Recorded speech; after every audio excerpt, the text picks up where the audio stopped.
Today, I want to talk to you about luxury housing.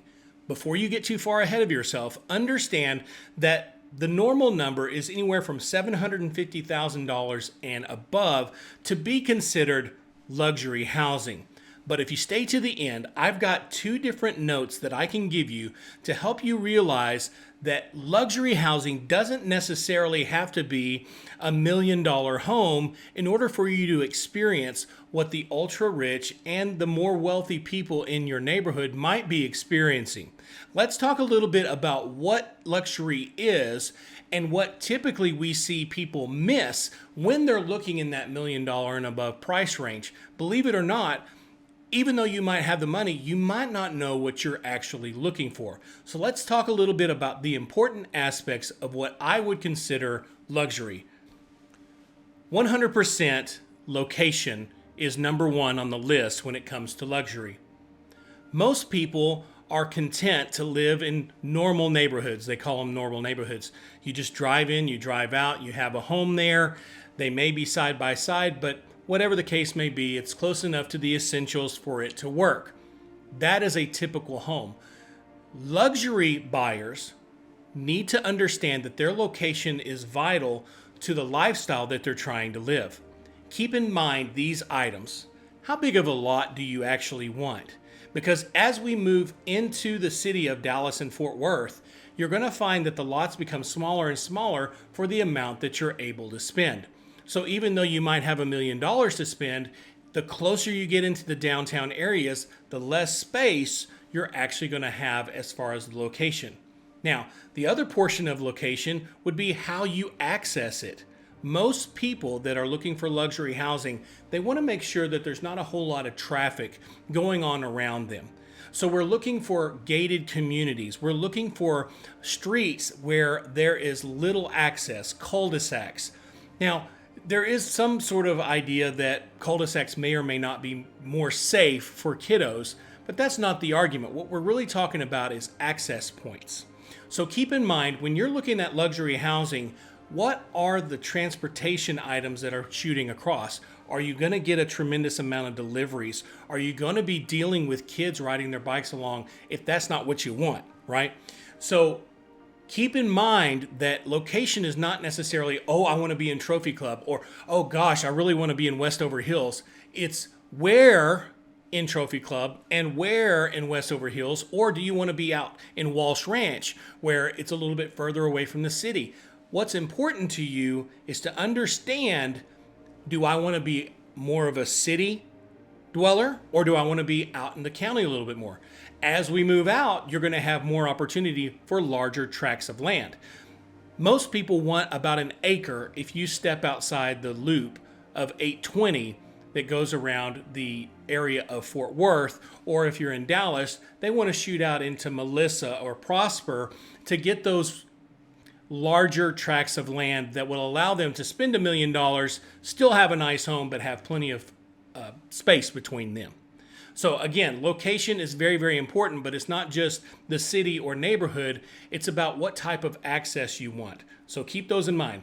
And these are things that really come up as we get closer and closer to an actual purchase of a home, especially above the $1 million mark. And believe it or not, $1 million doesn't necessarily get you a luxury home. So we really got to think about that depending on the location where you want to be. When we're looking at luxury homes, for the most part, they're going to have a pool. But what type of pool and what those amenities are with it can make the difference between a luxury situation and a pain in the tail end, right? The first thing is going to be whether or not you want a saltwater pool or a chlorine pool. And for most of you, if you've had a pool before, you know what you like. But keep in mind that salt water is going to be a little bit easier to maintain if you're doing it on your own, whereas a chlorine pool might be a little bit more difficult and require you to have a service to make sure that it's functioning properly. Now with salt, you do typically get deposits if you're not really watching it, and that can cause damage to the coping and any type of rock formations that you have along the way. That can it create sediment on it. So you just want to make sure that you understand that salt water can do this. However, it's much easier to keep up with. Whereas with chlorine, it doesn't do that as much, but you do have to have that constant maintenance Everything has to be exactly as it should be, and that pool maintenance company will charge you a little bit of money to take care of it. Second idea is that we live in a temperature right here in the DFW Metroplex where it gets extremely hot in the summers. We have a long summer, and in the winter, it really can get fairly cold to where you may not be able to utilize your pool as much as you would like. Heated pools can help you in the winter. Most important, especially in Texas, to me, is having a cooled pool, which is not very common to see. So we definitely want to keep that in mind as you're looking. It's like, is this pool cooled? Because it's going to get up to 105, 110 degrees outside. There's still going to be humidity in the air, and it's going to make that water tepid, especially if you don't have as much shade going onto that pool. The third aspect is going to be, do you want a hot tub that's attached to the pool, or do you not want it at all? Perhaps you want something that's separated. And we've looked at all different types. I'm going to kind of give the pros and cons real quick. When you have a hot tub that's attached to the pool, it does act already as a heater for the rest of the pool as well. So you can heat the rest of the pool while you already have your hot tub there. However, typically, especially if you haven't had a hot tub that's attached to a pool before, they don't typically work as well as your common standalone hot tubs that you can buy for $8,000 to $10,000. And truth be told, you're probably going to spend anywhere from $30,000 to $50,000 to add that hot tub to your pool. So it's something to definitely keep in mind and say, you know what, is that something that's really, really important to me? Or am I thinking, that's not really something I have to have? Now, if you're thinking, I don't necessarily have to have a pool in the back, I can build that later, keep in mind that let's say you're buying a $1 million house and you're going to spend $200,000 on this very, very nice pool setup. You won't get your money back. It's going to be roughly $30,000 to $50,000, depending on how much you're spending, that can give you that added bonus of monies. So if you're spending $1 million and then $200,000, you're actually going to be able to maybe sell the house for $1,050,000, not necessarily 1.2. Now, luxury is one of those aspects where if it's the right type of pool and the right type of situation, you can get your money back on that if it's built correctly. But just keep in mind that you have to go with the most expensive items on there to really get your money all the way back when you're talking about it. So, again, you want to make sure, is it heated or cooled? Is it salt water or chlorine? Do I want a hot tub attached, or would I rather have something that's over to the side or not at all? The third item I want to talk about is access points.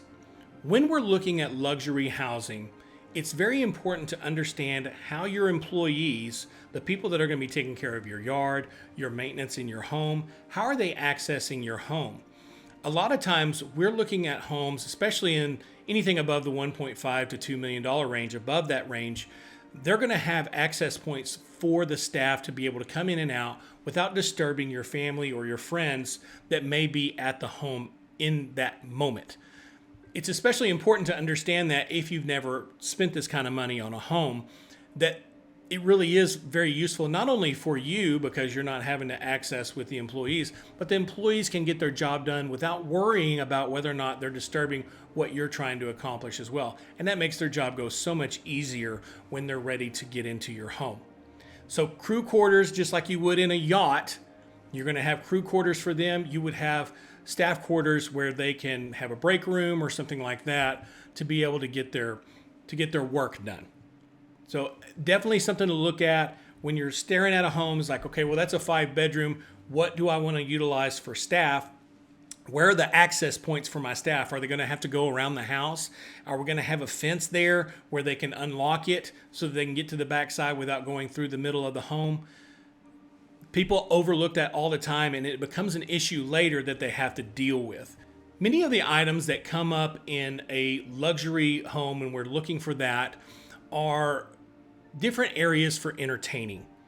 A lot of times, if you're just looking at a regular home, you're going to have one entertaining spot in the middle of the home and perhaps one on the outside.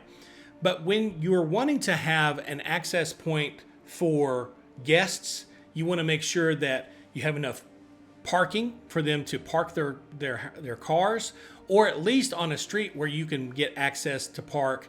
And you also want to look at, is the HOA going to allow you to have these parties And how does that look? There's permissions that have to take place, especially when we're talking about luxury neighborhoods. They don't want a bunch of cars just strewn around the outside of their homes. So they're going to create different rule sets for each neighborhood as to how you can set up your party, what the notifications are, that kind of thing. But as you're looking at the inside of the home, you want to make sure that you're keeping in mind, if I'm going to have a guest party of 25 or 40 people, what does that look like? I'm going to have my living space. Is it going to be open?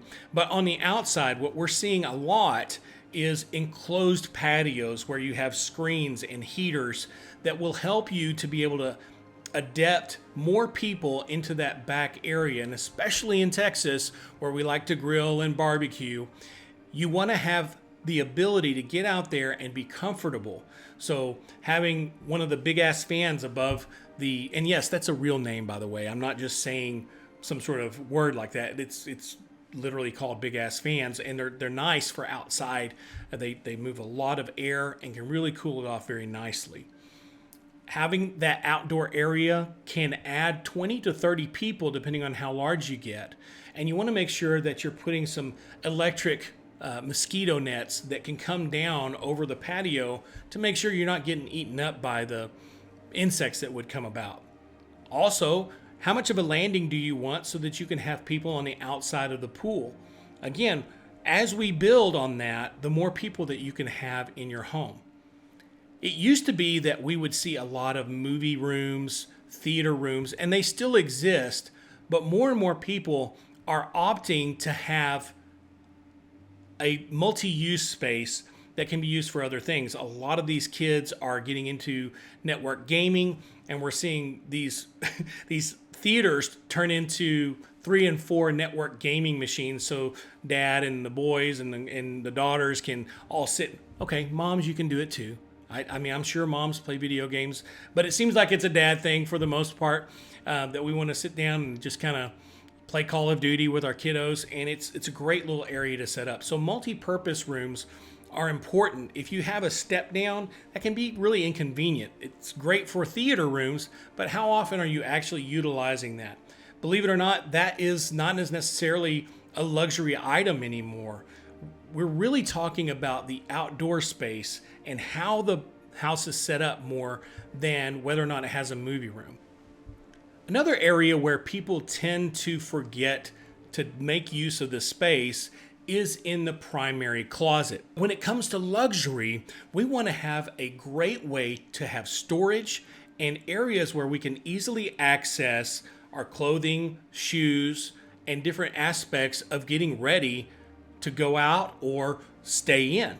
So luxury needs to make sure, and the number one thing that we typically see is there's no lighting. There's not enough lighting, especially for you if you're looking at a mirror and you're trying to put makeup on or you're trying to get your jewelry ready. You want to have enough light to see what you look like without having to shoot into the bathroom to do it. That's where most people like to get dressed, is in that primary closet. So having enough space is important. Definitely built-ins are important, but lighting tends to be the one that everybody overlooks until it's too late. You've purchased the home and now you're staring into the closet going, I can't get dressed in there. It's a dark abyss, so I'm going to have to hire somebody to put some lighting in there, or I'm just not going to utilize it as much as I thought I would. The final aspect I really want to talk about is the panic room. Most people, especially as we get up into the luxury department, they want to have a place where not only can they go hide if somebody were to access their home, but it's really more of a hidden area where they can store paperwork, weapons, things that don't need to be seen unless you absolutely have to go in there and get them. And we're seeing that more and more. So as you're looking at that, most of the time, that's not going to be advertised. People don't want others to know, hey, there's a panic room in here and this is how you get to it. Obviously, that's not something you want. But as we're touring these homes, we always want to ask that question to the listing agent directly, is like, hey, does this have a panic room? Does it have a hidden room where we can store items that wouldn't be able to be accessed easily? All right, guys, the number one way that you can create luxury in your home if you're spending less than that $750,000, is to make sure when you're purchasing that the home already has a pool, and you take into account how much it would cost you to add some simple modifications. If you want to have less maintenance, switching it over to a saltwater pool. And the second one would be obviously to add that cooling and heating element so that you get utilization year round. People who are looking for luxury, they want to have an escape. Their home needs to be an escape. And a lot of times what we see in that lower range are these aspects of having a pool, but they don't have the ability to utilize it as much. And so really it becomes just something that you have in your home that's not utilized to its fullest extent. And that will give you that luxury capability of saying, you know what, let's go swimming. I know it's 60 degrees outside, but hey, we can make it as warm as we want to in our pool and just enjoy that time. The absolute aspect of luxury is being able to do things when other people can't. The final, and I think the best key to getting luxury when you're purchasing under $750,000 is to understand what exactly you need as far as space. Okay? Most people don't utilize the full square footage of their homes. Most people. So when you're looking at it, really think about it. Walk around in your living room and sit down. Where do you always sit? Most people sit in the same spot every single time. And you have to think, how much of this living room am I actually utilizing? If I have an office, am I utilizing that office on a daily basis? Is it something that I use twice a week? How often do I have guests? Could I possibly do without a guest bedroom and maybe move that into an office situation where I have an office/guest bedroom, maybe a Murphy bed or something like that that I can bring my guests into? Let's be honest, your kids won't stay kids forever. And if you're able to buy that luxury home now, raise your kids in it, then you have guest bedrooms coming out your ears, different spaces for office. Everything's going to be available to you when there's only one or two of you left in the home. No matter where you're at in your financial situation, it's important to understand that quality is luxury. Quality, it's not quantity. There's a lot of people that have a whole bunch of big houses, 5,000, 6,000 square foot houses, and they're built like junk.